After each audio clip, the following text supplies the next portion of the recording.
นอกกระเทือมาพบกับสเปกทีอาวันนี้ ถือว่าสเปกทีอาเขาก็ได้ห่างหายกันไปโดนเนาะอ่าถือว่าเขาไปว่าอย่างความจำโทรศัพท์เขาเต็มเนาะแล้วเขาก็ไปล้างข้อมูลเมียงจากทางฮานเขา ก็ถือว่าล้างมาเสร็จเรียบร้อยละแล้ววันนี้อันเขาบ่มีคลิปอย่างเฮ็ดเขาก็จะบ่บอกความโกงของตัวซิลเนาะสำหรับสกิล2โอเคว่ามันได้ไก่ขนาดใดอย่างเงี้ยแล้วก็บางคนอาจจะฮู้หลายจุดละแบบมันข้ามกำแพงได้เนาะที่เขาจะมาลองมื้อนี้โอเคไปเริ่มที่จุดที่1กันเลยบ่ฮู้ว่ามีจักจุดเฮาลืมนับเนาะจุดที่1จะเป็นประมาณแถวนี้เด้เฮาจะให้เบิ่งเนาะสังเกตปุ่มกลางทั้งกลางเนาะวนปุ่มกลางแบบเป็นวงล้อมใหญ่ๆตัวนี้ได้ปุ่มทั้งกลางตัวน้อยๆนะเดี๋ยวประมาณคลิปตัวหันเนาะนี่อยู่กลางคลิปตัวหันเนาะโอเคให้สังเกตปุ่มหันเนาะถือว่าเขาจะเอามันมาอยู่แถวเดียวโอเคเนาะมันอยู่แถวนี้เนี่ยแล้วจะดูดไปเนาะเนี่ยมันจะเป็นโกงๆแบบนี้แล้วเขาก็จะกลับไปแล้วเขามาเบิ่งแล้วมันจะไกลขึ้นกว่าเก่าประมาณนี้นี่กลับไปก่อนนี่แล้วมันจะไกลมาจุดที่2เลยจุดที่2จะเริ่มอยู่บนนี้เนาะเริ่มอยู่บนนี้เราจะเบิ่งบนนี้โอเคโอ้ยเดี๋ยวติดติดอีกละเฮ้ยมันบุติดแบบนี้นะเอ้า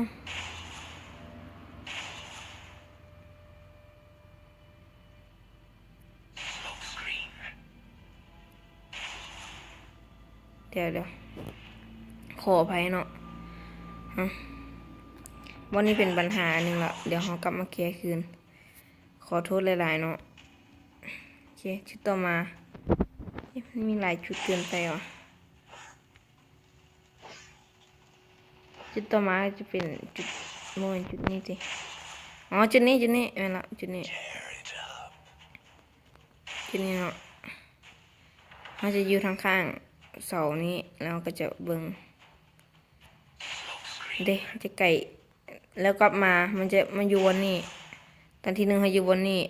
ไปซ้ำนี่กลับมาได้สูงสุดซ้ำนี่เพื่อเป็นเมียงที่โกงหลายเนาะซิวเนาะหุ่นสุดยอดเลยกล้องจนเบิ่งแบบกล้องในเก็บจนเบิ่งบ่เห็นนะเขาปรับภาพไก่เนาะ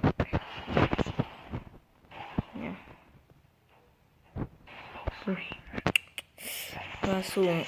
ว่าไม่สูงมันถือมันไกลหลายจุดต่อมาที่จะพาไปเบิ่งคือตัวนี้บอลมังกรน้อยเนาะมันจะเข้าไปให้ถึกวางเลยวันนี้มันก็จะไปได้เนาะเด็กแถวนี้เนาะนี่มันจะอยู่ประมาณไปมันจะกลับมาบ่ได้แล้วก็บอลนี่ก็จะสามารถไปได้คือกันโอเคมามีจุดใดอีกจุดนี้ก็ปกติเนาะแต่ว่ามันก็บักบนนี้เลยเดี๋ยวมันจะไกลกว่าที่เราต้องการที่จะใช้สกิลไปเนาะโอเคมาฮอดบนกองบนนี้เราบ่ได้ถือว่าแบบไก่พอสมควรนะอันนี้กับซ้ำปกติซ้ำห้องใหม่ไว้แต่อันนี้มันไก่เกินไปบัวเดี๋ยวมาลองวันนี้กันเนาะห้องใหม่ไว้วันนี้บ่ได้อ่ะอยู่ริมให้อันนี้มันไม่มาลองไปทัวร์บนก่อน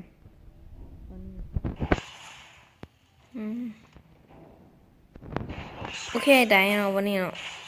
โอ้ยสุดไก่เลยเดี๋ยวอยู่วันนี้มานี่